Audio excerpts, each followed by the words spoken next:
Assalamualaikum warahmatullahi wabarakatuh. Bismillahirrahmanirrahim. Rabbi shrah li sadri wa yassir li amri wa hlul 'uqdatam min lisani. Allahumma shalli wa sallim ala sayyidina Maulana Muhammadin wa ala alihi wa sahbihi ajmain. Amma ba'du. Ini yang saya hormati pertama, pengatur saya ini Profesor Dr. Haji Maskuri. Yang cara ngomong tidak kayak profesor tapi kayak jurkam. Jadi kalau ciri utama akademisi itu kalau ngomong itu teduh, datar, runtut, sehingga memaksa orang lain itu menerima karena runtutan logika yang terbangun. Ya, kalau ini ndak, pokoknya kasar itu, pokoknya orang itu. Ini agak lazim, agak dalam dunia ilmu. Semua wakil rektor, semua yang hadir yang saya hormati, saya seperti yang dikatakan moderator Pak Sinten, Bapak Anwar, bahwa memang saya tidak boleh terikat sama yang di belakang ini, karena ini kayak apa ya? Ada satu madhab yang anak-anak Unisma semuanya harus tahu, teman-teman di Unisma. Menjelaskan itu tidak lebih baik. Jadi karena seakan-akan belum melakukan. Indonesia itu dulu kedatangan Islam itu tidak pernah dipertentangkan antara Islam dan negara, sehingga diskusi itu sudah salah karena para wali itu tidak pernah mempertentangkan Islam dan keindonesiaan atau kebinekaan. Satu, bahwa para wali itu misinya dakwah, di mana-mana dakwah itu pasti ketemu yang berbeda, mulai beda agama, beda pilihan madhab, beda tradisi, beda kultur. Jadi itu tidak perlu dipertentangkan, tapi malah itu jadi lahan dakwah. Sehingga kita ini kalau diminta diskusi hubungan negara dan agama malah bingung, memangnya kenapa? Itu seperti dulu zaman P4, saya punya kawan di Jogja, teman saya nulis tafsir Profesor Zaini, itu pernah zaman Pak Erto disuruh sosialisasi P4 di Papua. Apa hubungan Pancasila dan UUD 45? Itu orang Papua jawab, hubungannya baik-baik saja Pak. Jadi yang unik itu ketika disuruh baca Pancasila, 1 Pancasila, 2 ketuhanan yang Maha Esa. Nah, akhirnya 6 kan? Kenapa Pancasila jadi 6? Yang unik itu ketika ditanya, ini saya melihat langsung di TV 7 itu, Indonesiaku itu. Ada anak-anak kecil ditanya, bendera ini milik siapa? Bendera merah putih itu. Jawabannya apa? Milik sekolahan Pak aja. Karena memang milik sekolah. Itu yang tanya itu kaget. Milik sekolahan Pak. Nah, tentang tema ini mohon dibaca ini langsung start ya, langsung serius, karena tadi sudah kayak jurkam tadi, ini yang langsung khas ilmuwan. Ini sebagai penghormatan saya pada Unisma, ini khas keilmuan. Imam Zuhri adalah gurunya Imam Malik. Ya, saya ulang lagi ya, Imam Zuhri adalah gurunya Imam Malik. Halaman 29. Ini langsung start, saya baca halaman 29. Dan ini terutama yang para punggawa-punggawa ini. Saya baca ya. Ini teks tidak ada yang saya rubah, memang persis seperti ini.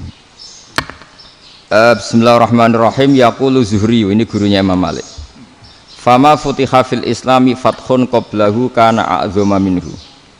Innama kanal qitalu haitsul taqon nasu. Falam makanatil hudnatu wa wadu'atil harbu wa amanan nasu ba'duhum ba'da wal taqaw fatafawadu fil hadits wal munaza'ah. Falam yaklim ahadun bil islami yaqilu syai'an illa dakhula fihi. Walaqad dakhalataini kasanaten mislu man kana fil islam qabla dzalika wa aktsar. Terus ini ngomongnya harus santai, enggak boleh provokatif. Begini, kita tahu dalam perdamaian Hudaybiyah itu poin-poinnya itu semuanya merugikan Islam. Di antaranya adalah jika yang Islam masuk kafir harus dibiarkan, karena berarti masuk ke habitat asli. Karena Nabi sebelum jadi Nabi, komunitas pokok itu kafir, sehingga kalau Islam masuk kafir kembali ke habitat. Tapi kalau Islam masuk kafir, kafir masuk Islam itu harus dikembalikan karena dianggap bid'ah. Maka kalau kamu dituduh bid'ah itu tenang saja dulu, Nabi itu ya dituduh ji'ta bidinin mukhtas, kamu datang dengan agama yang baru. Cuma agak diteruskan wa kullu muhdatsatin bid'ah wa kullu bid'atin dalalah. Jadi orang-orang kafir dulu kalau ngomentari Nabi ya jita bidinin muhdas, kamu datang dengan agama yang apa? Baru. Nabi nurut. Semua perjanjian yang merugikan Islam itu Nabi nurut. Tapi Nabi hanya minta satu hal, jangan ada perang 10 tahun. Dan orang boleh seminar, boleh diskusi tentang Islam. Ya ini dengerin betul ini. Jadi saya tidak akan provokatif, ini pakai logika. Nanti bisa dipakai disertasi doktor. Tapi saya minta orang boleh diskusi, boleh seminar tentang Islam. Akhirnya saat itu juga ada orang yang masuk Islam. Di depan tulisan itu belum kering istilahnya. Datang ke situ namanya Abu Jandal bin Suhail bin Amr. Itu datang ke Nabi, ya Rasulullah saya ini mau masuk Islam. Kata orang-orang kafir, ini pertama Muhammad, kamu komitmen enggak sama perjanjian? Kalau kamu komitmen harus kamu kembalikan. Nabi bilang, ya Abu Jandal kamu kembali ke mereka, ke habitat mereka, yaitu menjadi kafir, di komunitas kafir maksudnya.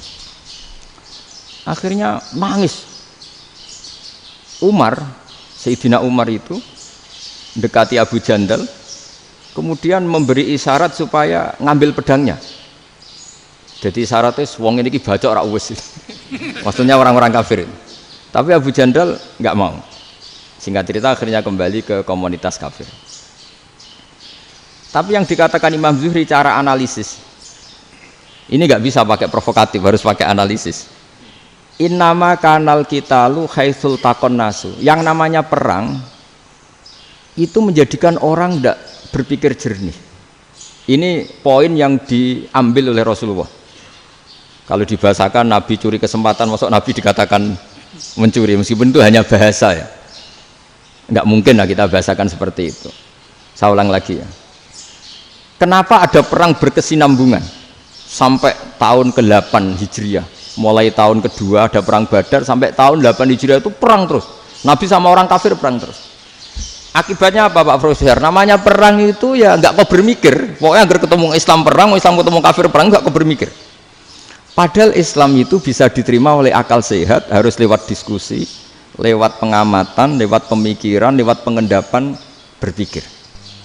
Makanya Nabi tahu ini masalah besar. Kalau orang perang terus, itu gak kober mikir Islam, tidak sempat diskusi tentang Islam. Makanya Nabi hanya minta satu poin. Oke, perjanjian ini saya turutin semua, tapi saya minta orang kafir semuanya boleh mendiskusikan Islam, boleh seminar tentang Islam.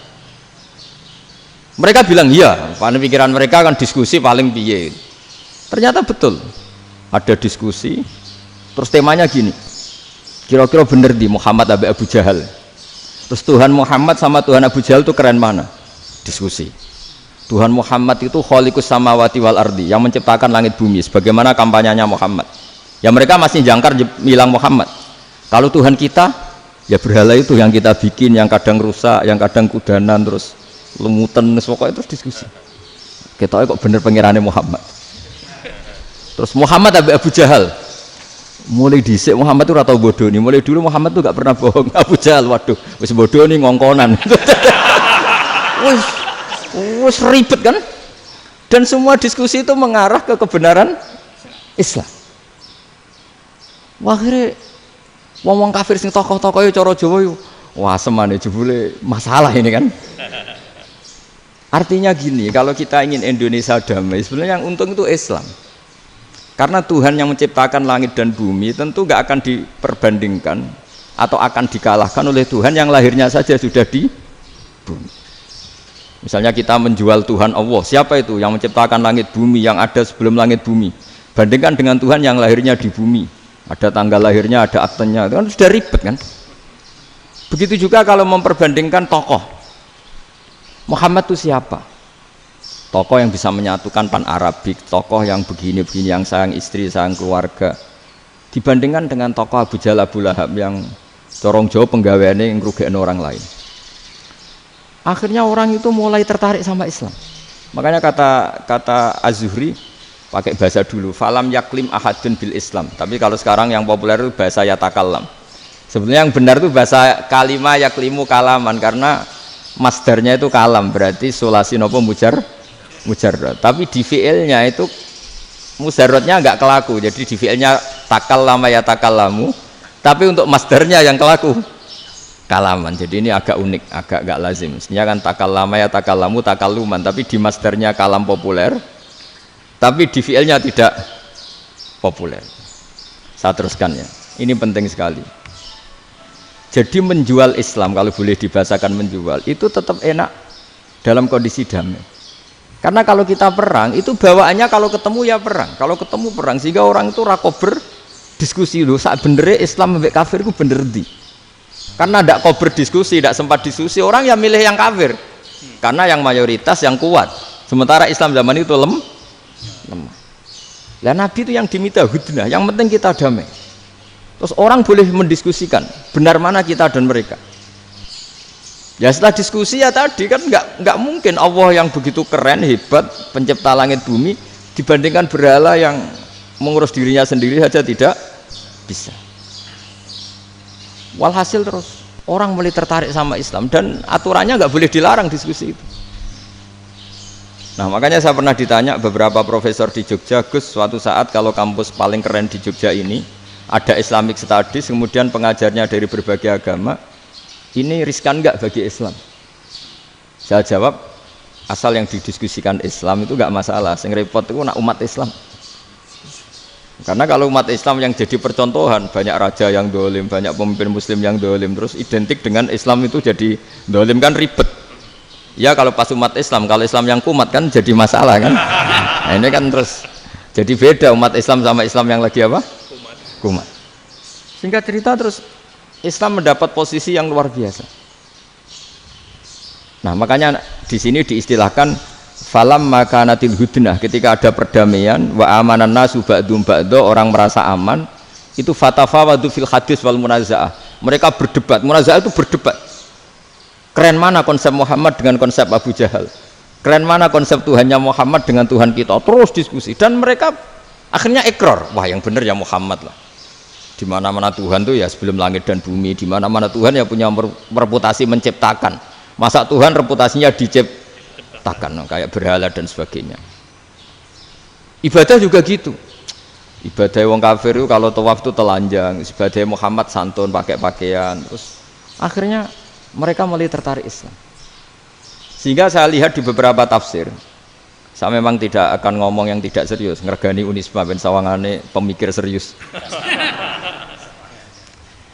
Di Quran itu sampean lihat di tafsir Tobari itu ada ayat bal naqzifu bil haqqi 'alal batil fayadmaghuhu fa idza huwa zahid. Qadzafa itu kalau di kamus tak lihat itu takallama bila dalilin. Qadzafa itu ya pokoknya sekenanya. Artinya gini, kebenaran Islam atau kebenaran hak itu kamu taruh sekenanya saja itu tetap menang. Apalagi kamu taruh secara teratur, kamu taruh sekenanya saja itu tetap menang. Sehingga di sini banyak sahabat yang hidup di Cina. Sekarang juga banyak orang alim yang milih hidup di Amerika, banyak orang alim yang milih hidup di Inggris. Dan mereka pede, percaya diri karena kebenaran itu kamu letakkan di mana saja, itu tetap akan menang, akan menemukan momentum kemenangannya. Misalnya gini, contoh paling gampang. Dulu para peneliti, saya ulang lagi, dulu para peneliti itu ya datang kemana-mana, termasuk Ibnu Battuta, termasuk Ibnu Khaldun, ya semua peneliti itu suka neliti. Setelah diteliti, Quran itu satu-satunya kitab suci yang membicarakan sains, misalnya tentang falak, tentang astronomi, tentang asal-usul kejadian manusia, kejadian makhluk. Juga bicara tentang geografi, geologis, semuanya. Sementara kitab lain hanya cerita tentang mawaid wal hikam wal ibar. Jadi diteliti kayak apa, pada akhirnya hak ini yang menang. Bal naqdhifu bil haqqi 'alal batil fayadmaghu fa idza huwa zahid. Saya berkali-kali cerita, ada ulama yang ahli matematika. Ketika ditanya kenapa kamu suka ngajar matematika, sampai muridnya itu ragu, ini guruku mlebu swarga ta ora, penggaweane mulang matematika. Tapi para muridnya bermimpi bahwa Imam Amudi itu disuruh ngajar para malaikat. Dan itu pede betul dia. Kata Allah, ini ulama saya yang iman kepada saya setingkat iman kamu. Jadi malaikat itu tidak mungkin Gusti kita menyaksikan langsung engkau sementara ini di bumi, nggak nyaksikan jenengan. Kenapa bisa sepede dan seyakin itu? Akhirnya Imam Mudi disuruh ngajarin matematika. Jadi Anda kalau profesor itu nanti harus sempat ngajari malaikat, itu baru benar-benar profesor. Jadi nanti di akhirat ngajari siapa? Malaikat. Jadi ada seminar yang melibatkan banyak malaikat, narasumbernya itu seorang profesor. Itu ketika kenapa engkau begitu yakin kalau Allah itu Tuhan dan Allah itu Al-Wahidus Shomad. Terus Imam Amudi mulai nulis angka gak beraturan 2, 3, 4, 5 sampai 1 miliar 1 triliun, semuanya gak beraturan. Kata beliau, nisbatus naini wasalasa ila ma la nihayatalaha iku nisbatul far'i ilal asli. Mbok angka sebanyak apapun 2 dibanding 1 ya far'ul wahid, 3 dibanding 1 ya far'ul wahid, semua angka yang enggak terhingga pun dibanding 1 semuanya far'ul wahid. Semua angka sebanyak apapun itu cabang dari angka 1. Fakullu hadhil awalim far'un minal wahidis shomad, yaitu Allah Subhanahu wa ta'ala. Wakil malaikat tepuk tangan, iya juga. Jadi begitu juga ada ulama itu ahli gambar. Saya dulu ngaji sama Mbah Mun Al-Husunul Hamidiyah, itu kitabnya itu banyak gambarnya. Dan gale gambar yang ngawur betul, mangga ahli gambar. Saya Apple, terus sempurna lele. Semua gambar bangunan, gambar sapi, pokoknya gambar. Ternyata dia menemukan Tuhan itu dari gambar. Gambar serapi ini atau seruwet ini sama. Gambar rapi sama ruwet itu sama kalau dalam pandangan tauhid. Dimulai minan nuqtah al-wahidah. Kowe cek gambar sing rapi, sing indah, cek gambarmu elek. Dimulai dari 1 titik, dan titik ini nuqtatil wujud, yaitu Allah Subhanahu wa ta'ala. Jadi nak cara ahli tauhid gak penting gambare api, menang lomba atau ora penting. Butuhe hadis surah ini gambar baik yang rapi maupun ndak adalah min nuqtah dari 1 titik. Ya, alam raya sebanyak ini mbok gambar mbok ora, cek mulai Mars sampai Jupiter kabeh semua bentuknya yang banyak ini semuanya min nuqtatil wujud, yaitu dari titik wujud, ini kok Allah Subhanahu wa ta'ala. Di sini hebatnya ulama-ulama, mbok dia pengajar matematika, mbok pengajar gambar, semuanya dipakai perangkat untuk tauhid. Nah, itu kan juga bagian dari Islam damai, Islam yang sangat tidak perlu perang untuk orang dipaksa Islam. Enggak perlu provokatif kayak tadi pidatonya rektor jenengan tadi. Jadi ciri utama ilmuwan tuh kalau ngomong datar tapi logikanya enggak terbantahkan, itu ciri khas ilmuwan. Kalau ciri khas politikus kalau ngomong itu keras, provokatif lah kira-kira gitu. Tapi isinya biasa. Nah saya berharap nanti semua profesor doktor itu datar tapi isinya kualitasnya bagus ini. Mentes. Jadi makanya terus kata ulama, kenapa diistilahkan balnat zifu bil haqqi? Kenapa pakai qadzafa sementara qadzafa maknanya takallama bila dalil? Maksudnya bila dalil di sini itu min ghairi ikhtiyajin ila dalilin. Kebenaran itu memang enggak butuh dalil. Apa kita perlu dalilnya apa? Buktinya apa? Kalau 3 itu cabang dari 1. Wong gendeng yang takok gitu pas orang gendeng. Wong 3 cabang dari 1 kok ditanyakan buktinya apa? Itu min awalil bidah. Pertama orang pasti tahu kalau 3 itu far'ul wahid, 1 juta juga far'ul wahid, 1 miliar juga far'ul. Gambar yang sebanyak apapun ya dimulai dari 1 titik, cek gambar benar maupun yang tidak. Akhirnya apa? Ulama dulu itu sebegitu rileks nerangkan tauhid. Lalu kenapa asma ini yang ya ini kan khas NU ya, khas pesantren. Sebenarnya saya keberatan pakai istilah khas NU, pakai khas pesantren, karena NU itu anaknya pesantren, jangan dibalik pesantren anaknya NU, karena sebelum ada NU itu ada pesantren. Tapi kayaknya Unisma lebih suka pakai bahasa NU, dan saya ya agak orderan yang terpaksa disuruh ngomong. Ini agak apa ya, agak kacau sebetulnya ini, agak kacau.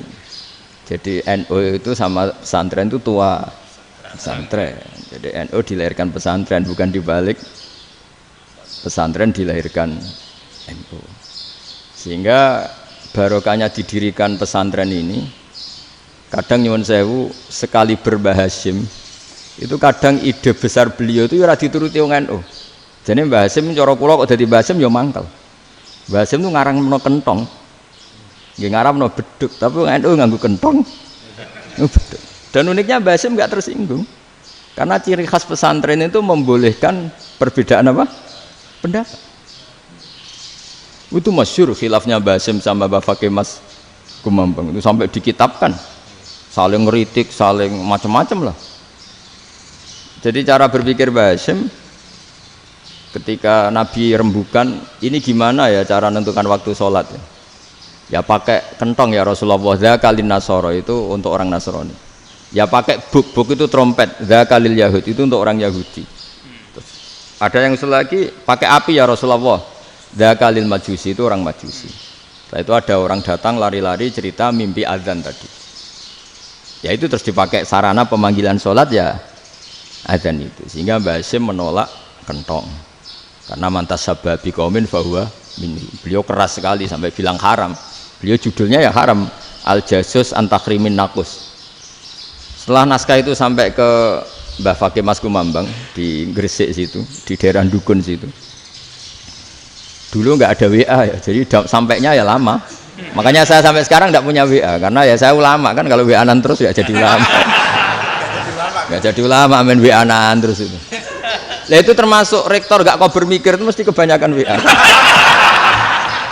Karena kan otaknya didikte oleh sesuatu yang masuk. Sesuatu yang dilihat itu kan pasti mendikte kita. Beda kalau yang nggak WA-an kan mikir apa kita yang menentukan. Kalau WA-an kan kita ditentukan. Mau mikir anaknya butuh apa gara-gara WA informasi Jakarta mikir Jakarta. Padahal secara kewajiban ngapain kamu orang Malang mikir Jakarta? Gara-gara WA mikir Jakarta belum selesai ada berita di Sulawesi, mikir Sulawesi. Habis itu mikir NTT. Makanya semua orang sekarang merasa tokoh nasional gara-gara informasi yang masuk itu nasional. Jadi Mas Yo RT yang mikir gimana Gus Indonesia kok. Ada RT sampai lupa kalau dia itu RT. Jadi semua orang sekarang merasa tokoh nasional. Dan itu gara-gara apa coba? Akhirnya semua orang juga punya ide tentang nasional. Harusnya negara itu gini-gini. Jebule wonge sing duwe ikon itu sapa? RT. Ribet kan? Saya teruskan. Setelah naskah itu sampai ke Kiai Fakih Mas Kumambang. Beliau itu marah besar. Ini harus dilawan dan saya bukan karena benci Mbah Hasyim. Beliau teman saya ketika ngaji Kiai Mahfud di Mekah. Jadi Mbah Fakih dan Kiai Hasyim itu teman ketika ngaji di Mekah. Terus cara ngelawan tuh lucu, gak ilmiah tapi gak ilmiah wong alim tetap ilmiah. Di mana-mana serupa itu tidak sama. Ya kalau mungkin zaman Nabi di Madinah itu zaman itu kentong itu identik dengan milik Nasrani. Di Indonesia beda. Pos kampling ya kentong, kebakaran ya kentong, wae sarapan orang di LP ya pakai kentong. Jadi tidak ada jaminan kalau kentongan itu identik dengan Nasrani. Lalu haramnya di mana? Yang di mana-mana tasabuh itu identik. Ini tidak identik. Mulai masalah kan? Mulai masalah. Jadi beliau gaya judul Hazruus. Hazruus itu kepala bergeleng-geleng. Sekarangan kok ngene. Jadi sekarangan kok provokatif gitu. Nah. Dan itu Mbah Hasyim ya hormat Mbah Fakih hormat Mbah Hasyim. Saya sendiri secara pribadi itu lebih suka pendapat Mbah Hasyim sebetulnya.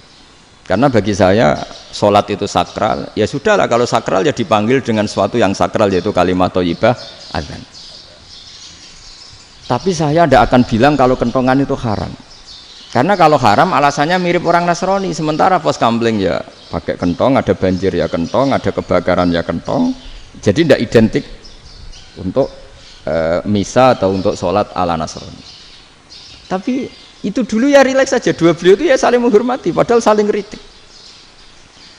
Dan dulu ulama yang beda madhab itu ya saling menghormati. Imam Syafi'i itu kalau sholat di kawasan Masjid Abi Hanifah ya tidak kunut. Ketika ditanya kenapa kamu tidak kunut sementara engkau berpendapat kunut itu sunat, ikroman di hadal madhab, saya sangat menghormati madhab. Imam Ahmad bin Hanbal itu berpendapat kalau orang pakai bekam, pakai iftisot atau hijamah itu batal sholatnya. Sementara Imam Syafi'i mengatakan tidak batal apa sholatnya atau wudunya tidak batal. Tapi Imam Ahmad itu ditanya, apa kamu makmum Syafi'i? Bagaimana mungkin saya tidak makmum sama wali kutub seperti Imam Syafi'i? Padahal menurut keyakinan Imam Ahmad ini sholatnya batal, ini habis ikhtijam udah wudu, tapi tetap saja beliau karena perbedaan pendapat di furu' itu lazim. Ya orang boleh berdebat lah. Ketika Unisma datangkan saya, itu saking senengnya kiai, apa saking sombongnya sampai ngatur kiai, kan nggak pernah bisa diperdebatkan. Itu kan orang boleh debat kan? Itu saking angkuhnya apa saking senengnya kan nggak jelas kan? Kan dan orang boleh setuju pendapat saya, yaitu ngatur kiai itu haram. Setuju juga Pak Rektor, ekspresi mahabbah itu ya macam-macam. Dulu sahabat ya gitu, sahabat itu ada yang nggak kenal wajahnya Nabi sama sekali sampai akhir hayatnya. Ketika ditanya, lo kamu itu sahabat kok nggak tahu wajahnya Nabi? Saya tidak pernah berani memandang Nabi karena ijlalan lahu, terlalu menghormati saya sehingga tidak berani memandang wajahnya. Ada sahabat yang penggawaannya dulu wajah Nabi sampai bisa nyifati alfiu faminunil hajib, sampai bisa nyifati detail karena dulu wajah Nabi itu ibadah. Ada seorang wali ditanya, kalau kamu di surga ingin nggak melihat Allah? Enggak. Loh, tapi semua orang ingin melihat Allah. Unazzihu dzalikal jamal an-nadhari misli. Ben gak elek-elek Allah tak delok terima aku. Wong ra jelas. Penting kok delok pangeran. Banyak. Jadi justru tapi karena saking takzimnya. Enggak lah, mosok sak aku kok. Makanya saya berkali-kali cerita. Menurut kesepakatan ulama, soft awal itu paling baik. Tapi banyak juga wali yang kalau sholat itu di belakang. Koyok paling bener yang kok ngarep gitu. Lu bayangkan misalnya kamu semangat di soft awal di Masjid Haram, jebule sholatnya salah. Itu dari malaikat gayane kok ngarep, jebule ra roh. Iku di sini-sini wong. Jebule bodoh gitu. Gayane kok ngarep jebule. Coba orang kalau sowan Mbah Mun yang berani di depan itu kan ya ketuanya atau jubirnya kan. Yang merasa ndak pati pinter-pinter kan mesti di pojokan.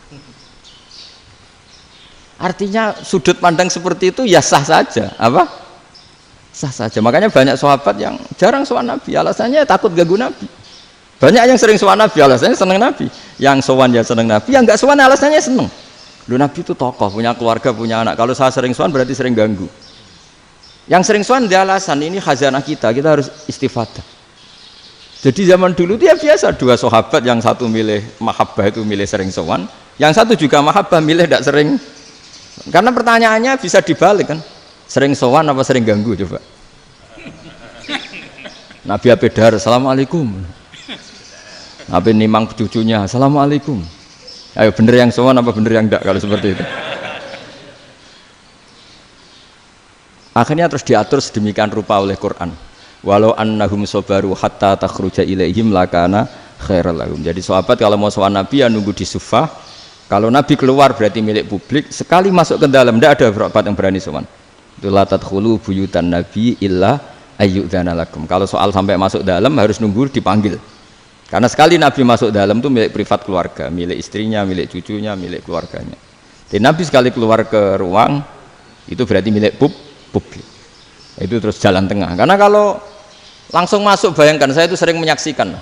Mbah Mun habis ngaji 2,5 jam ngaji Jalalain. Baru masuk, assalamualaikum. Padahal yai mungkin mau ke kamar mandi, mau ini itu.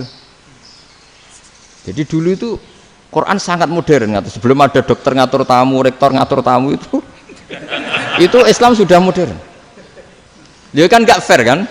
Misalnya saya ke Unisma harus janjian pakai ini. Terus kalau misalnya kesini selonang-selonang kan lucu kan, mentang-mentang kiai terus juga sowan-sowanan selonang-selonang. Padahal kalau kita mau ke mereka pakai protokol. Sering tidak fair dunia ini, tapi karena aku kiai ra oleh gelo ya sudah. Akhirnya saya memutuskan gak gampang kemana-mana karena itu. Saya sering didatangi ajudannya menteri, Gus mau ada tamu dari Jakarta tanggal ini, mesti saya bilang, mereka milih tanggal yang mereka kosong, kok tidak mikir apa situ kosong. Tak jawab enggak lah, sebelum diatur bahasanya dan tawaduknya gitu. Akhirnya dibalik, datang lagi, Gus jam dengan kosong apa kita menyesuaikan. Lah itu lagi dia akhlak kata saya. Itu baru punya akhlak kata saya. Bukan masalah ini, bukan masalah gengsi ya. Saya sendiri itu dolan ke alumni itu jarang karena ya takut. Kiai kan yo nganggur jam 09.00 nganggur jam 10 nganggur. Bisa saja alumni itu kerja di pabrik, bisa saja yang latihan ekonomi di pasar. Sehingga kalau saya datang jam 9, iki kiai sing nilai santri ini, apa kiai sing ganggu santri. Nah karena orang ini melakukan rutin gak kok berpikir, pokoknya ngono jenenge silaturahim. Mau nyerah kok berpikir, padahal kalau diangen-angen ini kiai yang nilai santri ini, apa kiai yang ganggu santri ini karena datang di jam kerja. Nah, bayangkan kalau kebenaran dulu itu dikawal oleh satu peradaban perang. Jadi Nabi sesuai diangen-angen mbek Nabi. Perang Badar menang Nabi, perang Uhud menang wong kafir, perang ini gonta-ganti. Apapun itu yang penting satu kesimpulannya, cara Rasulullah kesimpulannya satu. Orang tidak kober mikir kebenaran secara mengendapkan pikiran dengan pikiran jernih. Maka hebatnya Nabi ketika perjanjian, pokoknya saya minta nggak ada perang.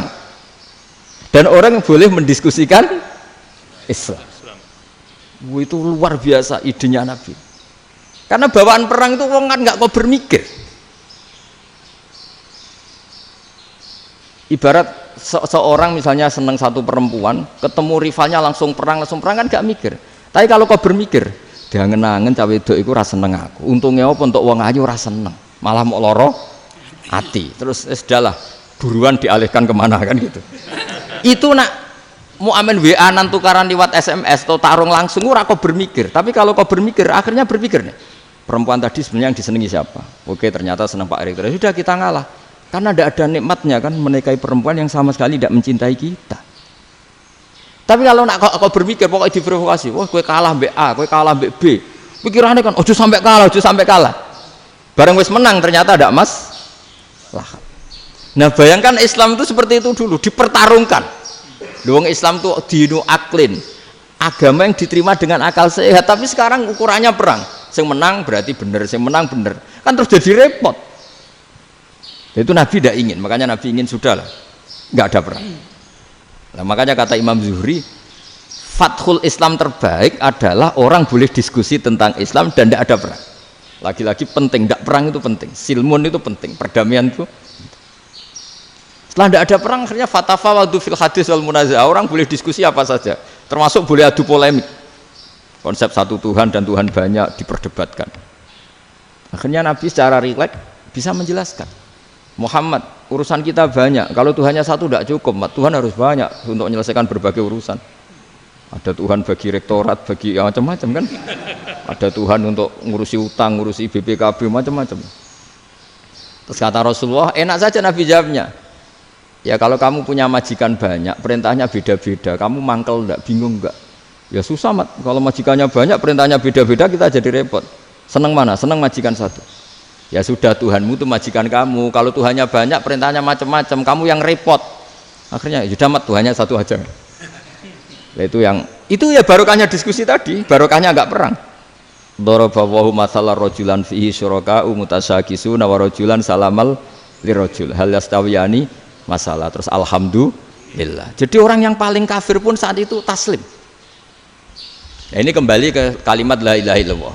Saya tidak perlu provokatif, pasti teori saya itu benar. Bukan saya bilang benar itu karena sombong, enggak. Ini sesuai teks. Misalnya begini, benar enggak kelompok takfiri yang suka ngafirkan orang lain? Itu pasti tidak benar. Logikanya gampang. Orang yang kafir 70 tahun saja dengan melafadzkan la ilaha illallah menjadi muslim. Masa dengan kalimat yang sama yang muslim menjadi kafir? Itu logikanya kan enggak ketemu. Orang kafir 70 tahun untuk menjadi muslim disuruh baca apa? La ilaha illallah. Tapi gara-gara baca la ilaha illallah nyekel patok jadi kafir. Pertanyaannya, loh ini kalimat apa? Kalimat untuk mengkafirkan apa kalimat untuk mengislamkan? Karena yang kafir dengan kalimat itu menjadi Islam, ternyata yang Islam dengan kalimat itu menjadi kafir. Itu ketemu enggak cara logika itu kan enggak ketemu kan? Makanya cara pikirannya Abul Hasan Asyadzili, dan saya setuju pikiran itu. Istighfar ini boleh orang Jawa Timur protes karena kadang beda manhaj, tapi jangan protes saya, protes Abul Hasan Asyadzili, kualat mesti sampean. Ketua Torekoh napa? Sadziliyah. Cara madzhab Sadzili, dan Anda boleh berbeda madzhab, mencari khasnya wong kampus wani beda. Beda kapasitas lah, pokoknya butuhnya beda. dan ketok pinter, ketok kritis tuh. Cara madzhab Abdul Hasan Asadili itu gini Pak Rektor. Jadi istighfar itu baik. Tapi ba'da kamali tauhid, setelah tauhidnya itu benar. Alasan beliau masuk akal. Ketika ada ayat fa'alam annahu la ilaha illallah wastaghfir li dzambik. Bihadil kalimah. Jadi orang boleh istighfar itu setelah tauhidnya benar. Alasannya Abdul Hasan Asadili begini. Qul lil ladzina kafaru iyantahu yughfar lahum ma qad salaf.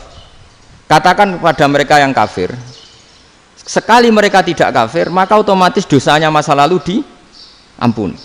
Pertanyaannya, yang bisa menghentikan kekafiran itu kalimat apa? La ilaha illallah. Dengan hanya melafadzkan la ilaha illallah Muhammadur Rasulullah langsung yughfar lahum ma qad salaf, langsung dosanya diampuni.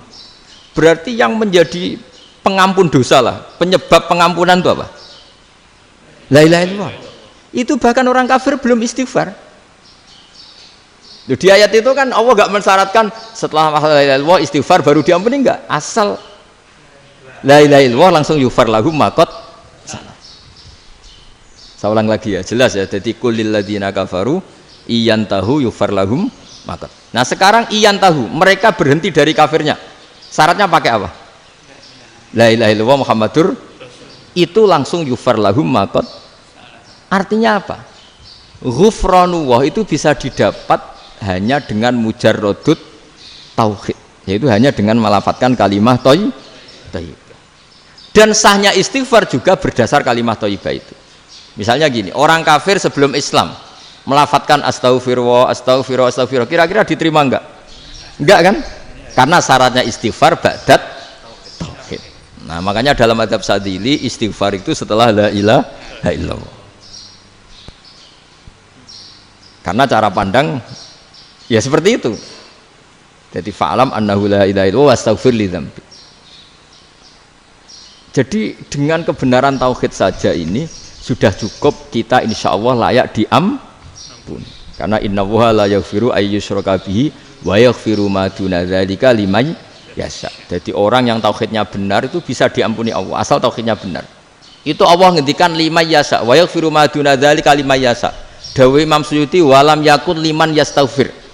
Jadi orang yang bertauhid secara benar meskipun gak sempat istighfar itu tetap potensi diampuni. Karena bawaan tauhid itu sudah menjadi layak diampuni. Kayak orang kafir sekali ngelafatkan kalimat tauhid mbok gak istighfar langsung diampuni. Nah, karena melihat seperti itu terus orang berlomba-lomba memperbanyak jumlah ngelafatkan la ilaha illallah. Jadi kita yang alim, kita semua, saya tidak bilang saya, kita termasuk yang di pinggir-pinggir saya ngaku alim ora masalah lah soalnya. Kita semua yang alim-alim itu tahu bahwa la ilaha illallah itu super. Sudah bawaannya tauhid, juga punya kelayakan diampuni. Nah, kemudian nasib kita agak sial. Malah kalimat ini dituduh bid'ah, dituduh khurafat. Mergo Nabi enggak pernah tahlilan, Nabi enggak pernah. Nabi enggak pernah tahlilan kalau diartikan Nabi ora tau maca la ilaha illallah, nek gak kalimat itu. Nah, ini provokatif ini. Jadi ini sudahlah keanehan-keanehan ini kita terima karena ciri utama wali, ciri utama ulama itu wa'udhu fisabilillah, harus pernah disakiti. Jadi kalau Unisma sakit karo dituduh apa? Dituduh bid'ah itu berarti belum calon ulama. Calon ulama itu wa'udhu fisabilillah, harus disakiti. Jadi kalau kamu disalahpahami itu ya harus santai. Provokatif tadi. Iya, termasuk provokatif tadi. Termasuk diatur tadi itu. Jadi kalau cara berpikir kan, karena mereka itu memang kalau kita turutin itu memenya itu terlalu, kadang menghujat kita itu enak ya jadi KNU, ada orang mati datang, kiainya dapat makan, dapat rokok, terus pulang. Gitu. Jadi apa? Terus kita kayak tersangka terus.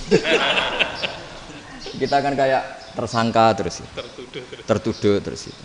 Terus yang orang NU ya memenya juga nggak kalah ekstrimnya. Boleh ya ajaran orang nggak boleh ngasih kiai gitu.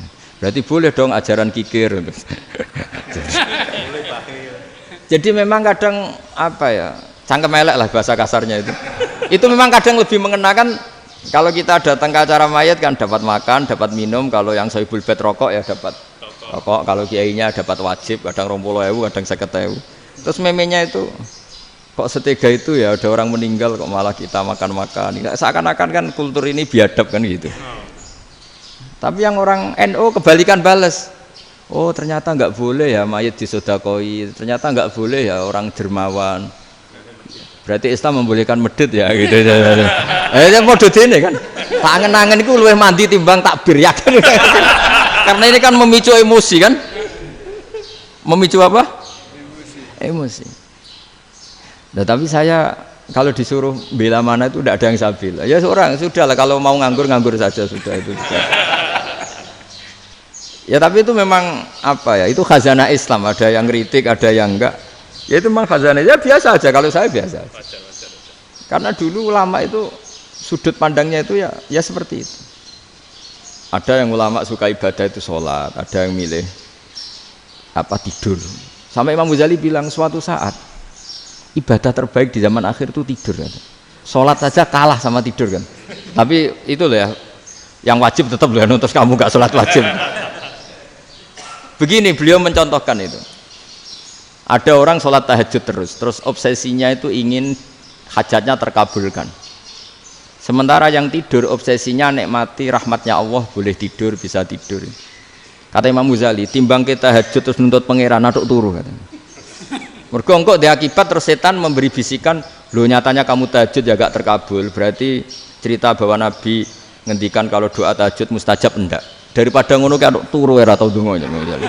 Timbang ngabri-abri Islam timbang ngelek-ngelekin apa? Islam. Jadi ulama itu mulai dulu itu sudah berpikir. Banyak orang menjadikan tahajud, sholat malam itu media untuk hajatnya. Dan kalau nggak kesampaian ini mutung. Nyalahkan kiainya ijazah ramandi. Macam. Daripada ngono ora usah apa? Tahajud turu. Dan jenis kayak ini tuh banyak. Makanya ulama kayak saya itu seenake dhewe itu ya jarak. Saya sering didolani muhibin terus bilang, "Gus saya doakan gini-gini, saya mau nyalon bupati atau saya gini." Saya bilang, "Gak waduh orang donga, nak ramandi darane ulama dongane ramandi." Nak mandi kamu jadi bupati tetap nganggep karena beli. Sopo sing ora roh bupati saiki gak beli. Ribet kan? Ketika mereka jadi ngunsurkan doa kamu apa karena kemarin beli? Yang beli maksudnya, nggak beli nggak usah tersinggung. Jadi ribet ngadepin. Nggak artinya gini loh, boyo doa itu jangan dipakai begitu loh. Kalau minta nasihat tak nasihati, jadi bupati yang baik, gubernur yang. Kalau minta doa itu resikonya. Akhirnya kiai kalau diminta doa ya doa, sebenarnya diisinya itu nggak doa kemenangan. Itu mas selamat gitu. Karena ribet. Makanya Islam itu doa itu setelah iman. Aturan iman benar baru doa. Aturan iman benar termasuk Allah itu yaf'alu ma yasha', boleh melakukan yang dikehendaki. Allah enggak boleh terdikte oleh doa kita, enggak boleh. Ya saya ulang lagi ya, mazhab Hasan Asyadzili ini khas kita. Jadi la ilaha illallah itu didahulukan sebelum istighfar. Tapi kebalikannya mazhab Imam Sanusi itu dibalik. La ilaha illallah itu kalimat yang sakral. Karena yang sakral dibutuhkan muqaddimah, yaitu yang melafadzkan harus yang sudah bersih, yang sudah steril baru melafadzkan la ilaha illallah. Maka dalam mazhab Sanusiyah istighfar dulu baru la ilaha illallah. Nah, cara mazhab Abul Hasan Asyadzili kebalikan, istighfar itu sah setelah sahnya tauhid. Kamu ikut mana dulu? Asyadzili apa Sanusiyah? Alhamdulillah sama-sama tidak paham ya sudah. Akhirnya sudah. Ya enggak kemana-mana kan gitu. Jadi apa ya? Terus ini saya teruskan, ini biar khas pesantren atau khas NU lah, kalau bahasa Pak Rektor khas NU. Ini ben sampean tahu beberapa perbedaan itu lazim. Halaman 24 ya, halaman 24 sama 25 tak baca, ini masih orisinil. An Sufyan bin Uyainah, ini juga gurunya Imam Syafi'i. Kata Sufyan bin Uyainah, beliau cerita, kana Isa wa Yahya alaihi salam ya'tiyanil qaryah fayas'alu Isa an syirari ahliha was'alu Yahya an khiyari ahliha. Jadi Nabi Isa dan Nabi Yahya itu satu generasi, sama-sama masih muda. Kalau di satu kampung yang Nabi Yahya tanya, ini keluarga terbaik siapa? Saya mau nginap di situ karena kumpul orang baik itu nyaman. Kalau Nabi Isa kebalikan, keluarga terburuk mana ya? Saya tak di situ. Nah terus Akhirnya faqala lahu Yahya, lima tanzilu ala syirarin nas. Kenapa kalau kamu bermalam kok malah kumpul orang-orang yang nakal? Innama ana tabibun udawil mardo. Saya ini nabi ibarat dokter. Di mana-mana dokter yang ngumpuli yang sakit, ngobati yang sakit. Makanya di NU itu ya banyak Kiai Jazab mengumpuli yang nakal-nakal. Nak tepak yang ngentas yang nakal, nak ora tepak ya katut. Ini adu nyali lah sudah gitu.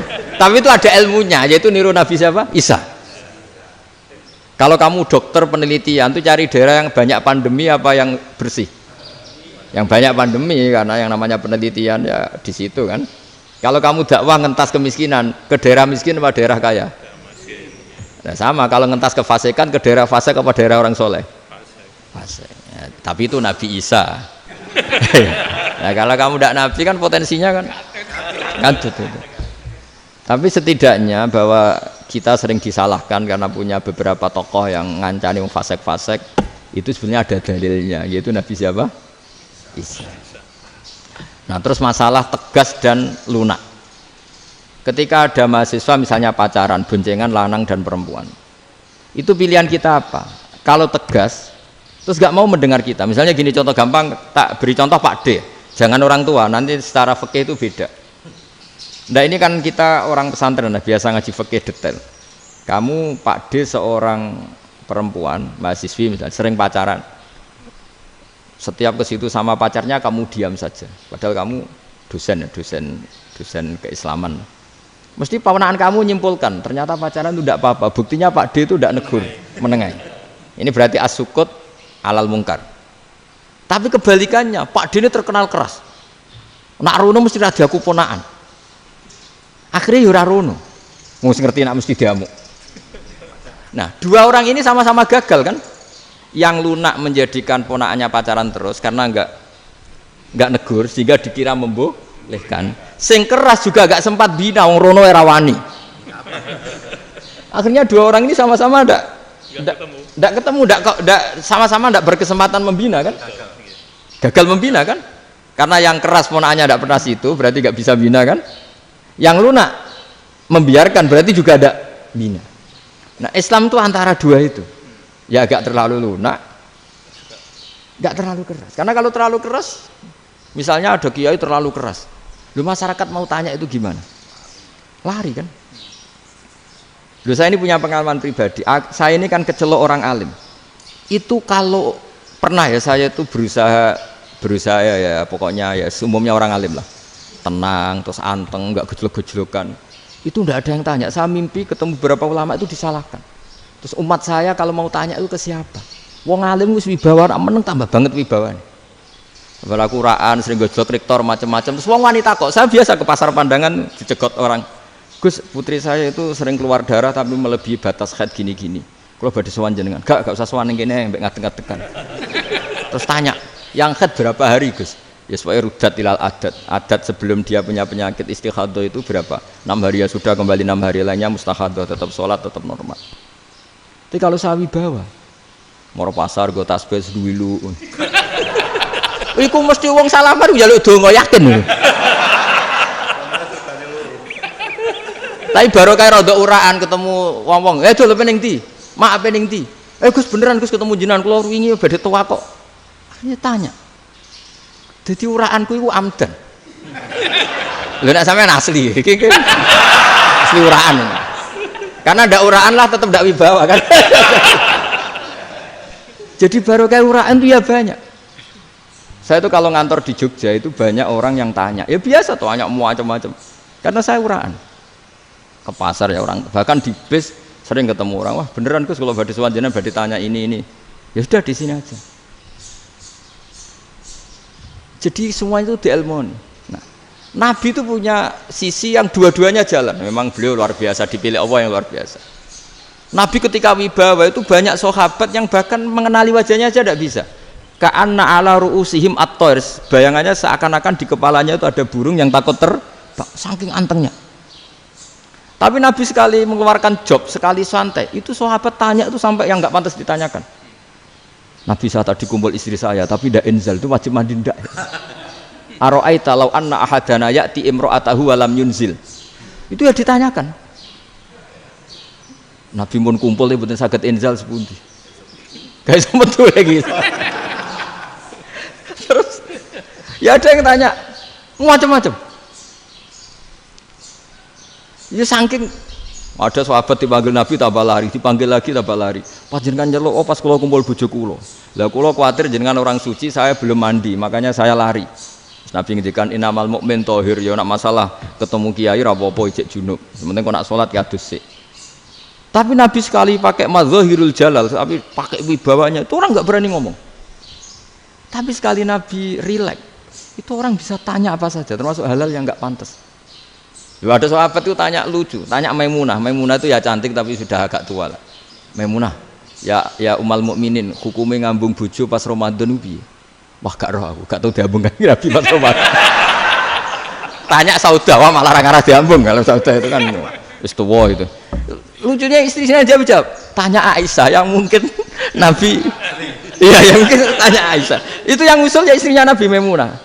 Selalu Aisyah, tanya Mbak Aisyah. Ya Amirul ya umal mukminin gini-gini. Aisyah yang cantik masih perawan kan. Qabbalani Rasulullah bahwa oh Nabi biasa ngambung-ngambung pas Ramadan dan beliau tetap puasa. Akhirnya fakih ngarang kan wa takbil fi Ramadan wa tublah la tubtilu shauma ngambung ora. Iku ya udah biasa dhisik. Ya nasib bojone ayu. Nah ini artinya seasik itu. Jadi garwane Nabi sing ngrasa rodok tuwa. Wah, aku ora tahu ya. Kok Aisyah. Serilek itu dulu itu. Maksudnya orang-orang Islam pertentangan itu. Maksudnya ini ya balik semua ini bedanya orang pesantren sama orang kampus. Kalau orang kampus mau cerita agama itu rahmatan lil alamin, tapi nyontokno rileke ora iso. Agama itu rilek, tapi nyontokno rileke ora iso. Mergo ora rapati ngaji. Contohnya ora iso, dadi mau gawe kaidah kok Islam itu rahmatan.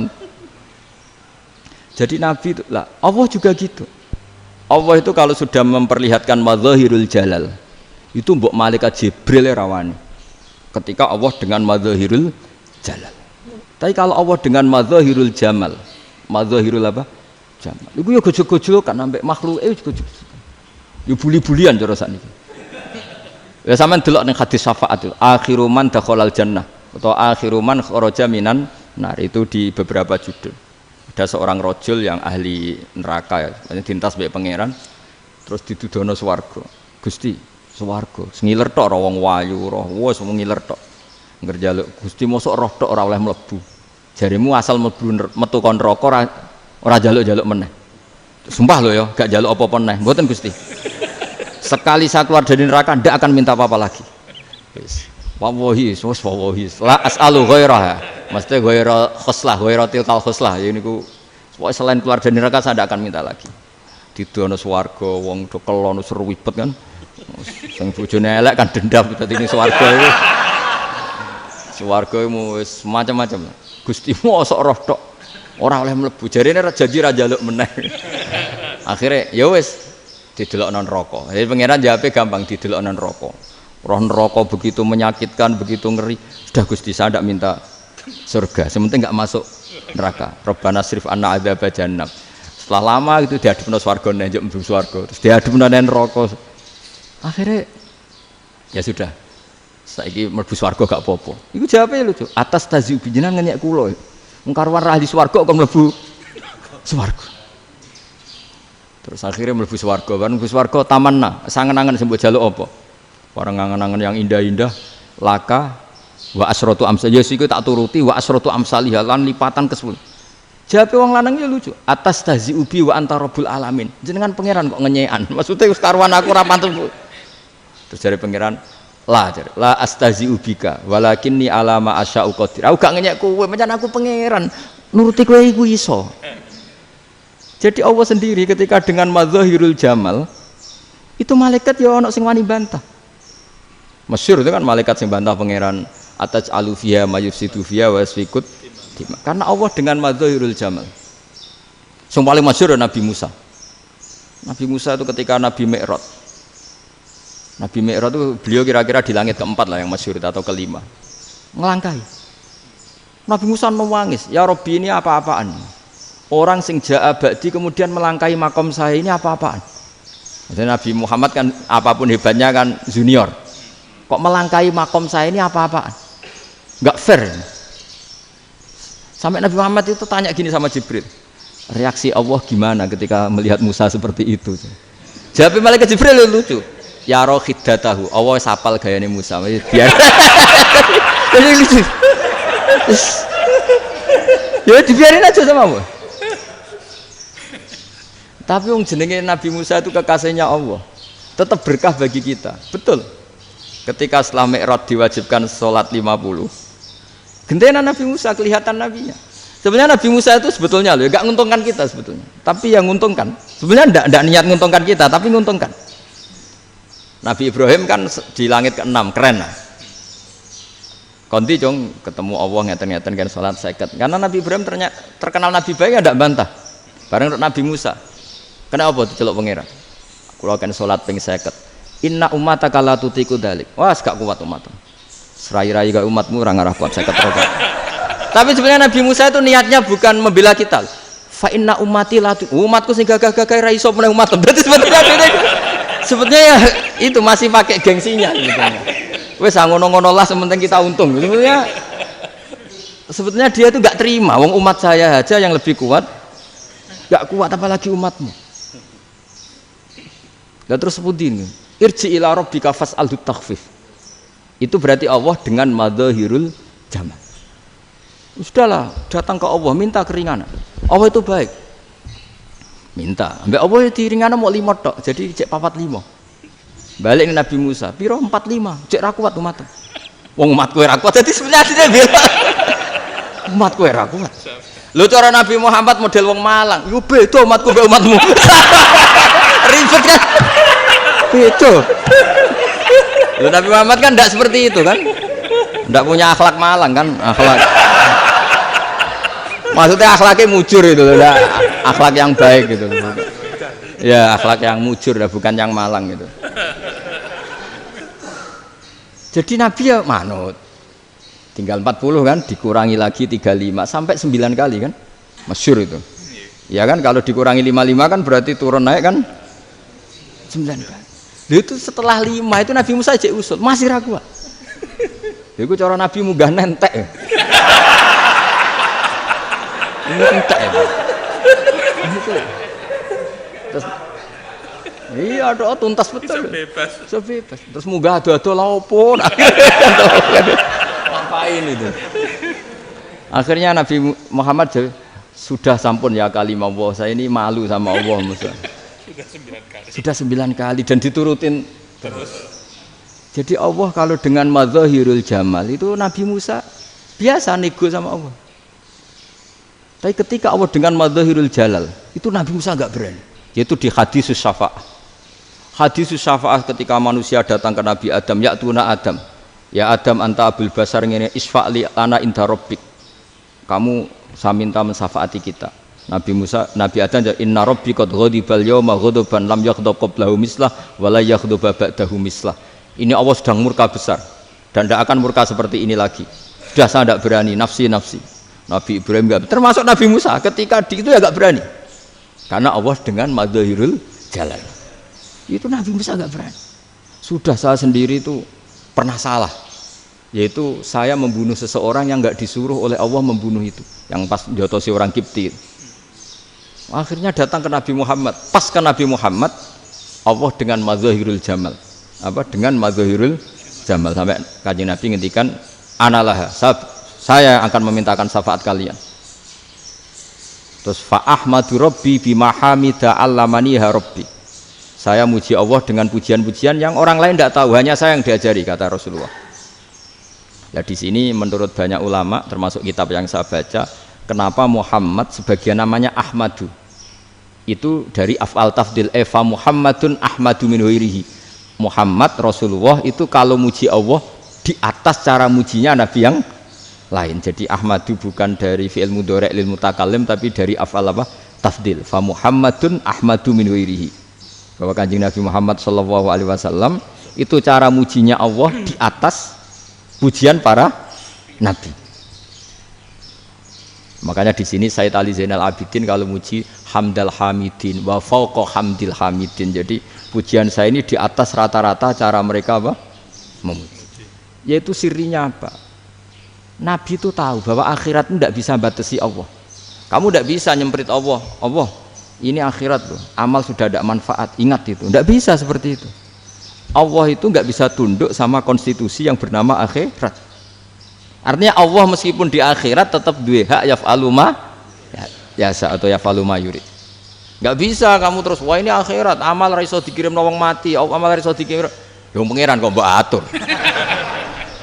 Kalau kita yang mengirimkan tidak bisa, tapi kalau Allah tetap bisa. Makanya ada kiai mengatakan kodok qadar ora iso dirubah, itu kamu. Makanya ada seorang kiai ditanya, kodok qadar ora iso dirubah sekali dicatat selesai. Jari kiai tadi, tapi nak Allah iso. Dalile apa ya yamhu ma yasha wa yusbit. Nak Allah ya iso, sing ra iso kan kita.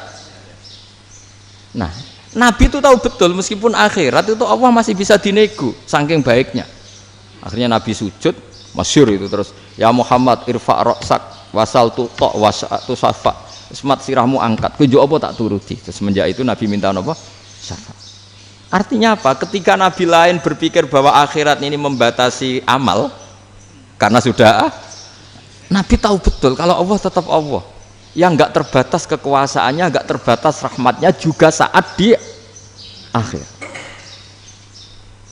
Makanya disebut fa Muhammadun Ahmadu min ghairihi. Makanya wa mubasyiran bi rasuli ya'ti mim ba'dismuhu Ahmad. Jadi makanya terus banyak GNU sing wis macam-macam lah. Sing ana sing potongane wedi terus hati-hati. Iku berarti makome Madzahirul Jalal. Ana sing amen guyon nek makome Madzahirul Jamal. Ana sing ra jelas ngene iki, sing ra jelas. Nak guyu buanter kok nak nangis yo buanter. Jebule urusan utang lah ini sudah yang udah. Jadi makanya yang rileks saja. Sebenarnya agama ini santai, rileks karena agama ini harus bifarohin wasururin. Enggak boleh agama ini dibawa dengan kekerasan, dengan antisosial. Karena agama ini harus kul bi fadlillah bi rahmati fa bidzalika falyafrahu, harus senang, harus rileks. Makanya saya jadi kiai itu senang takutnya gini. Sekali saya tidak senang jadi presiden buruk. Ternyata jadi wong alim ra enak, itu contohnya. Sampean merengut terus uripe susah, nanti orang tidak berani jadi orang alim. Makanya saya buktikan bahwa saya lebih bahagia dibanding rektor. Nanti orang ingin jadi rektor semua, nggak ingin jadi orang alim. Saya pernah ketemu sekian rektor di Jogja, tanya, Gus, kenapa jenengan bela-belain pesantren sampai segitu? Kan keren kampus NU, sekarang ada Unisma, ada NU Jogja, ada NU Jepara gini. Tak bilangin gini, sampai rektornya itu istighfar. Kan? Saya bilangin gini, ini sekaligus tak kasih tahu ini rektor Unisma ini.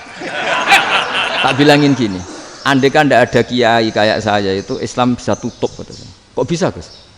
Misalnya ada perempuan haid faqal adat, itu kalau untuk tahu hukumnya haid daftar dulu ke Unisma, daftar dulu kan, setelah daftar nunggu pelajaran haid, baru tahu haid setelah 3 tahun dari masalahnya gitu.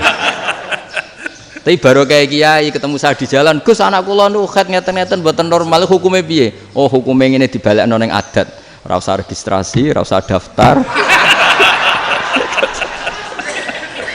Jadi ya harus ada istighfarnya lah. Unisma juga harus istighfar, semuanya harus istighfar. Karena ada sisi yang nggak mewakili kebutuhan Islam. Tapi saya sebagai kiai juga istighfar. Karena fakta hukum mengatakan yang boleh jadi KUA yang jabat, yang boleh kemenak yang punya gelar. Dan ini yang mengawal Islam secara undang-undang karena mereka yang bikin. Nah, karena kiai tidak punya gelar tidak bisa jabat di situ. Saya juga istighfar. Jadi tidak sampai entok yang istighfar. Karena yang kebutuhan ini terwakili yang punya gelar. Tapi yang punya gelar juga harus istighfar tadi. Mosok kepen roh hukum haid ngenteni kuliah se. Ngentek itu aja nanti nunggu guru yang pas mata pelajaran itu. Terus kapan dekne salate wong jawabannya belum ketemu. Tapi baru kayak saya kan ketemu di jalan tanya. Gus saya sering ketemu. Gus saya ini bapak angkat. Mau nikahkan putri saya, itu gimana itu kalau cerita wali sebenarnya anak saya sok, kalau nggak cerita nggak sah karena saya bapak angkat. Itu banyak. Hanya tak akali ya sudah wali yang sebenarnya taukil pada hakim tanpa diketahui, tapi hakikatnya itu taukil hakim. Itu kan tidak gampang. Nah, tapi kalau tanyanya di kampus registrasi dulu, daftar dulu, baru tahun berapa ada pelajaran itu? Semester 5 baru tanya. Iya kan? Semester 5 ya? Iya. Oh, itu kan. Jadi jangan kira terus sistem Unisma itu yang terbaik di dunia, enggak juga kan? Enggak juga. Dan sistem-sistem yang lain maksudnya ada aja. Tapi sistem kiai lho, Mbah Mun juga sering pesen saya, kowe kudu seneng pegawai negeri. Piye-piye sing jaga agama pegawai negeri. Kemarin pas acara 7 harinya Gus Robah saya matur itu di depan para kiai. Setelah saya jadi kiai ya itu nyata. Islam di Papua, di NTT yang bawa siapa? Dokter negeri, ya kan? KUA negeri. Barokahnya mereka negeri dijamin negara kan? Barokahnya Muslim berkebutuhan Islam. Akhirnya bikin musola di situ, bikin masjid. Bahkan di Korea Utara itu ada masjid bawaan duta besar, karena banyak duta besar Muslim berkebutuhan masjid. Yang bisa gini itu yang negeri apa yang swasta? Negeri lah. Di sini kiai tidak mewakili semua kebutuhan apa? Islam. Tapi kampus juga enggak, kampus Islam sekalipun tidak memenuhi semua kebutuhan Islam tadi.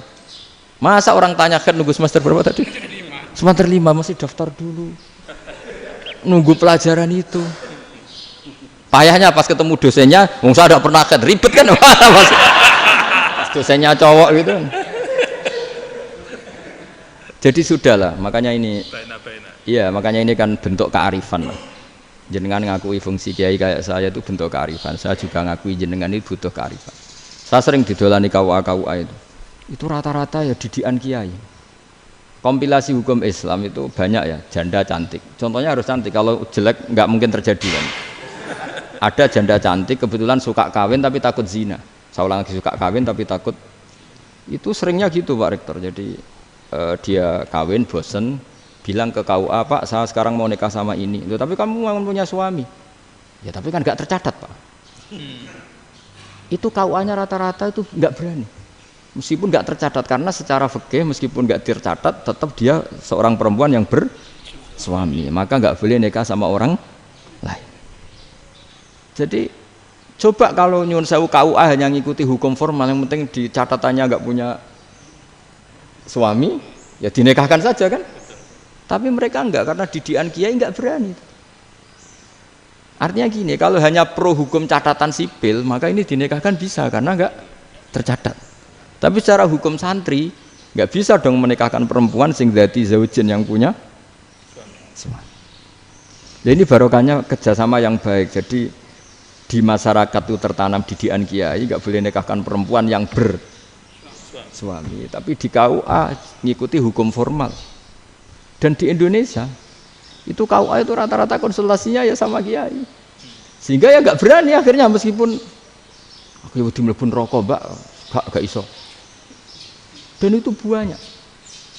Saya ulang lagi ya, makanya ini kan pesantren itu nggak boleh mati. Orang kiai-kiai kayak saya nggak jelas-jelas itu harus lebih jelas lagi, karena ini yang on time, yang online, yang siapa saja bisa tanya. Saya itu SMS saya itu nggak punya HP WA. HP jadul itu SMS-nya tiap hari tak berapa, orang yang tanya dari Kalimantan, dari Aceh. Gus di kampung saya ada masjid 2 itu yang Samana, ada yang dari orang perkotaan, Gus di perumahan baru ada masjid, yang Jumatan baru orang 12, sah enggak? Ya langsung saya jawab, sah. Dalilnya ini. Ya sudah, nah, tapi kata Imam Syafi'i gini harus orang 40, itu madzhab Syafi'i, dalam madzhab yang lain gini-gini. Itu kalau tanya rektor itu kan ribet. Masuk ajudan dulu, asisten dulu, panjang.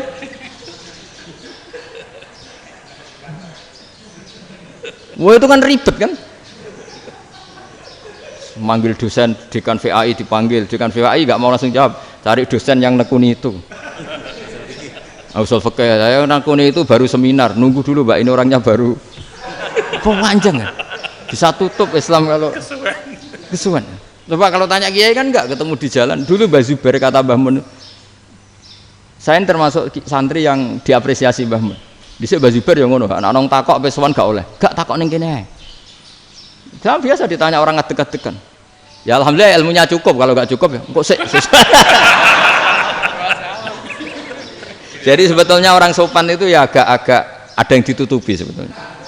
Mboten prayogi teng dalan nginjang mawon matur. Ya sebetulnya ya sebenarnya memang ilmunya agak cukup gitu. Tapi itu sebenarnya secara fikih itu haram, menunda itu haram. Ya haram tuh, coba bayangkan ya, kalau tanyanya sekarang Gus saya ini sudah keluar darah 1 bulan penuh, padahal normalnya hanya 6 hari. Saya nanti sholat enggak? Kalau nginjang mawon dugi kula, berarti kan hari ini belum ada keputusan. Sholat apa enggak kan? Tapi karena modus tadi, boten prayogi nggih ngendikan ngoten teng dalan nginjang tengen kula. Itu kemungkinannya 2, sopan atau goblok itu saja. Kayaknya kalau sopan enggak lah. Kayaknya enggak lah kata saya. Karena secara fikih itu jelas haram. Bagaimana mungkin sesuatu yang harus dipraktekkan nanti duhur dijawab besok? Berarti duhur, asar sampai subuh belum ada jawaban. Berarti nggak ada sholat kan? Makanya dibutuhkan orang-orang alim yang kultural seperti ini. Dan NU menghormati kultural. Tapi Mbah Mun juga sangat menghormati Islam formal karena tadi produk-produk formal itu bisa dilembagakan oleh negara dan itu kita ikut untung. Makanya Mbah Mun itu kalau punya tamu KUA, punya tamu polisi sampai pejabat itu. Kenapa saya contohkan KUA? Supaya jangan kira seperti pendapat orang-orang hasud, wah ya mesti aja disolani presiden seneng, menteri seneng. Enggak juga. Sebenarnya semua kiai itu mulai KUA sampai polisi, polsek, polres itu seneng semua.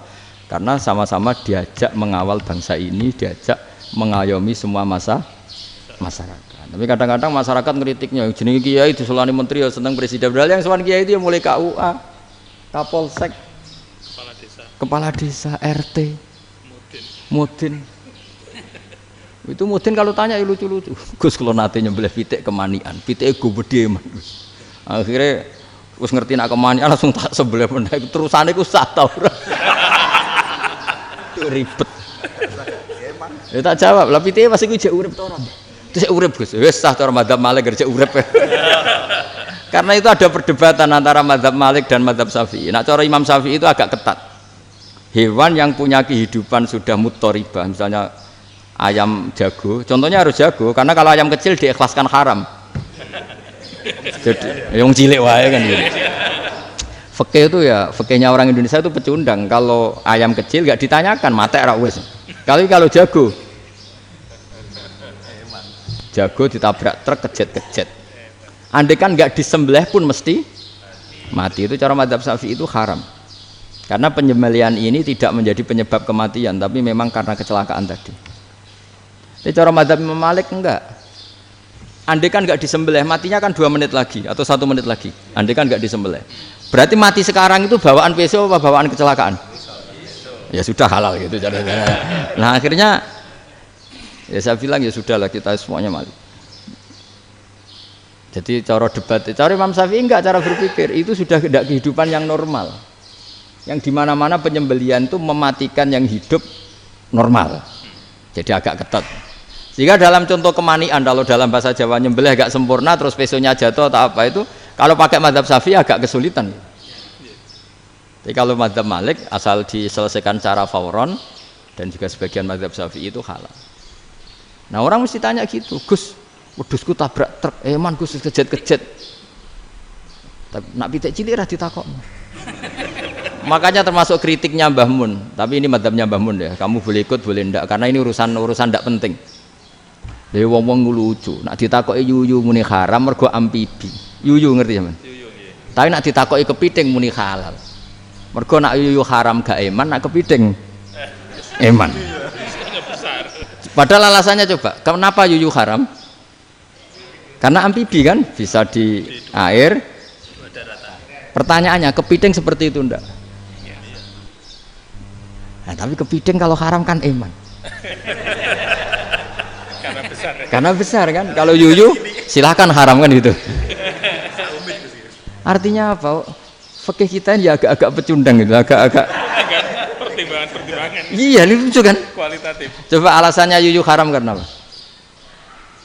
Amfibi kan? Hidup 2 alam. Pertanyaannya kepiting seperti itu enggak? Iya. Kenapa? Kalau orang tanya, yuyu haram apa halal? Rata-rata jawab haram.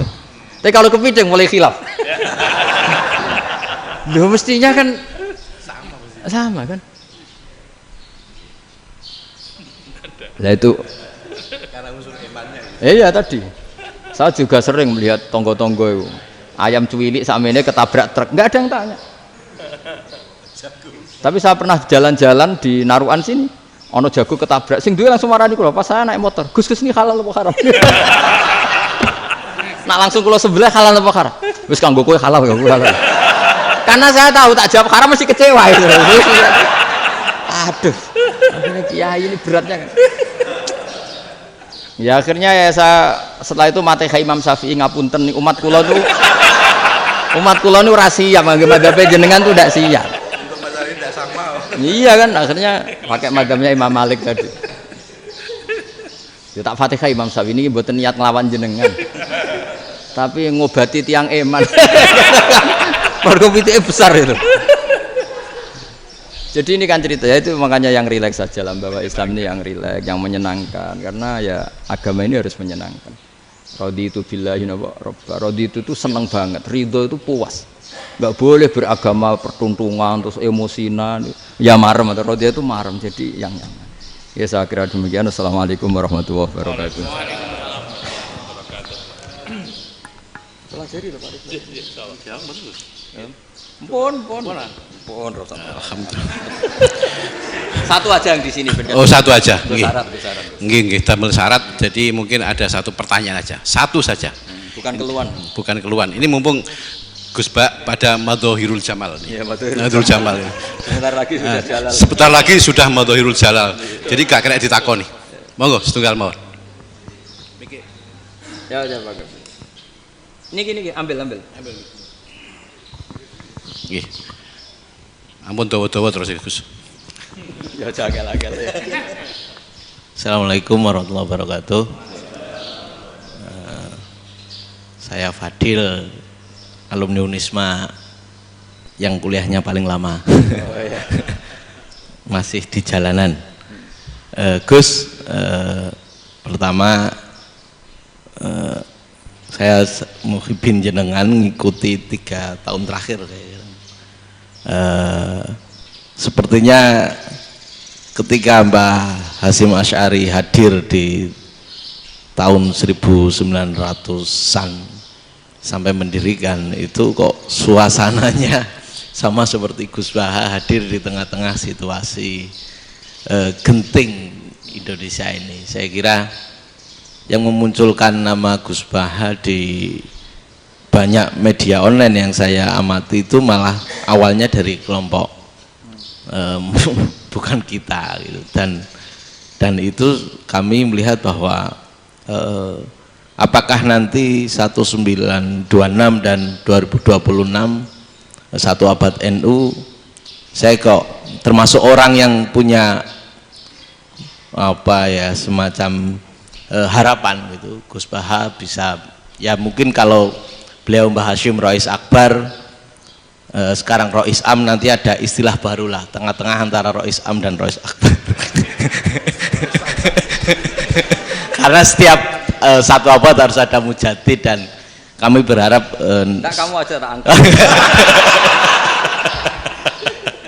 Itu yang pertama, artinya mohon maaf Gus.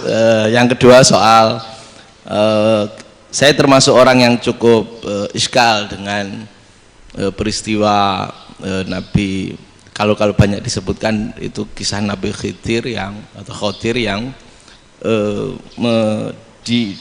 dari 3 cerita itu hanya satu cerita yang saya masih agak bingung soal di situ anak kecil itu pakai kalimat, kalau di Al-Quran itu pakai kota lah, jadi pakai anak kecil itu dibunuh seperti itu. Jadi ada istilah yang apakah memang saat itu ada syariat yang membolehkan atau memang ada sesuatu yang secara dari Allah Subhanahu wa taala memang itu dibolehkan untuk Nabi Khidir. Jadi di antara semua cerita itu saya yang agak iskal yang itu. Kalau yang kisah soal membocorkan itu mungkin masih bisa masuk ya, tetapi apakah sudah ada ilmu psikologi yang sangat tinggi sehingga kalau ada anak-anak yang idiot itu atau apapun istilahnya yang sekarang itu boleh dilakukan tindakan begitu gitu. Nah ini saya lebih provokatif dari Pak Rektor biasanya.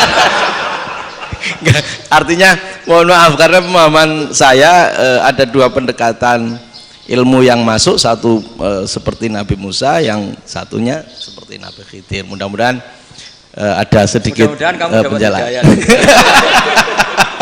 Siap Gus, terima kasih. Dan yang terakhir mudah-mudahan karena Indonesia situasi terakhir saya kira kita ketahui lagi pandemi seperti ini Gus, jadi saya juga ingin pendapat Gus Baha, apakah ini situasi pandemi corona itu Allah sedang madhohirul jamal atau madhohirul jalal? Terima kasih. Assalamualaikum warahmatullahi wabarakatuh. Assalamualaikum warahmatullahi wabarakatuh. Monggo langsung mawon Gus. Ini provokatif ini kayak. Loh di situ aja kamu tanya kok terus mirip. Siapa Fadil ya? Fadil. Dari peternakan ya? Peternakan. Tapi mau ngomong tafsir itu. Nah, mulai kacau peternakan ngomong tafsir ini mulai kan. Nah, ini ada yang hafal Quran ngaco, paling enggak setengah hafal. Enggak yang dari Unisma. Enggak begini, ayat itu kan ditutup wa ma fa'altuhu an amri, ya sama maknani wa ma fa'altu lan ora nglakoni ingsun hu ing kabeh sing kasebut an amri mergo kepinginanku ingsun. Jadi saya melakukan itu semua bukan karep saya sendiri. Jadi Khadir sendiri itu kamu untung enggak nekuni tafsir. Kalau nekuni tafsir yang kamu soal bukan Nabi Khidir, karena Nabi Khidir itu hanya satu orang. Yang kamu soal harusnya Israel. Wah itu ndak rektor, ndak kiai besar, ndak siapa saja dihabisin itu. Kenapa Israel ndak kamu tegur? Gimana hukumnya qatlul mukmin? Kenapa Israel ndak kamu masukkan ayat wa may yaqtul mu'minam muta'ammidan fajazauhu jahannamu khalidan fi. Ingat ya Israel. Iya kan? Nah, Israel melakukan pembunuhan itu, kadang yang dipateni nyuwun sewu ya orang soleh betul. Tapi wae kabundut ya. Itu Israel juga tidak atas pilihannya, tapi karena perintah. Nah, Khadir itu bukan nabi syariat, kira-kira mirip kayak Israel, karena beliau bukan nabi syariat. Jadi ini agak aneh, ini kan orang nekuni tafsir kayak saya sampai berjilid-jilid kitab. Saya kemarin mata saya agak sakit karena saya nangis itu sudah 2 hari. Bukan mikir sampean, tapi mikir ilmu ini harus ada yang mempertahankan. Karena apa ya, nekuni ilmu itu kan ribet.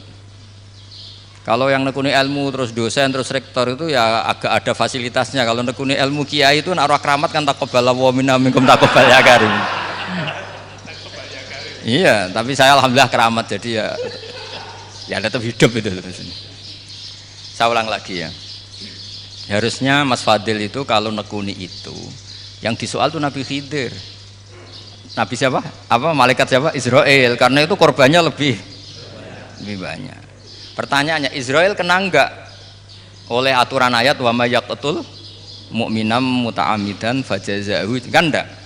Karena semua itu wa ma fa'altuhu an amri. Saya lakukan ini. Mungkin ngaji kamu enggak khatam sih, mau delok fakotalah itu. Itu Nabi Khidir pasti tersinggung, enggak baca belakangnya itu. Ya karena jurusan peternakan itu. Atau salah gurunya yang ngajar. Ya. Daripada nyalakan satu orang mendingan 2 ya. Jadi kalau ngaji itu khatam, sehingga ngerti ayat itu kan ditutup wa ma fa'altuhu an amri. Nah, menurut Ibnu Hajar Al-Asqalani yang nyarai Bukhari, dan ketika itu cerita tafsir ayat itu, wa hadza dalilun ala anna Musa afdhali minal Khadir. Justru ayat-ayat itu menunjukkan Musa itu lebih utama ketimbang Nabi Khidir, karena Nabi Khidir monoton melakukan apa saja yang diperintahkan Allah, sementara Musa tetap dengan gugatan syariatnya. Beliau gak terima ada orang main membunuh. Aqtal tanafsan zakiyatan bi ghairi nafs laqad ji'ta syai'an nukra. Nah, sur'atu Musa ila nahyil munkar itu menunjukkan beliau Nabi ulil azmi. Jadi Nabi Musa langsung sikap, wah ini tidak benar kamu, padahal sudah ada perjanjian, kamu tidak boleh bantah. Tapi Nabi Musa lebih ngeboti syariat, lebih memihak syariat, nahi mungkar itu wajib. Justru itu menunjukkan derajatnya Nabi Musa fauqal Khadir. Makanya Nabi Musa tetap gugat, nggak bisa dong, ini nafsan zakiyatan kok kamu bunuh. Maka itu jadi ilmu. Nabi Khidir pada akhirnya nyuwun sewu ya tidak bisa jawab. Makanya beliau menutup wa ma fa'altuhu an amri. Sebenarnya saya sendiri itu ya tidak punya alasan. Jadi kalau Israel kamu tanya, ini gimana ini wong melarat mulai cilik, meh sugih mbok pateni. Mbok yo baro ben sempat sugih itu. Ini kuliah paling lama urung sempat urip penak. Nah itu kan mbok yo mateni wong kira-kira nek wis sempat mapan sempat. Lho andai kan Israel pakai aturan syariat kan mateni orang kan jadi kira-kira lah. Jadi itu tidak ada hubungannya tadi dengan ilmu yang kamu katakan urusan psikologi anak itu tetap semuanya haram dibunuh, nggak boleh.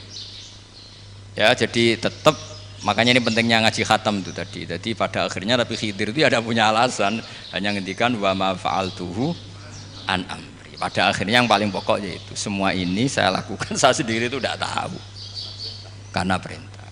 Jadi untung kamu gak nyoal Nabi Israel. Kalau nyoal diinjem ribet kan. Ini orang tadi pas seminar Gus Bak ngeritik saya. Wah. Jadi itu pinter kamu. Yang kamu soal Nabi Khidir. Jadi enggak itu.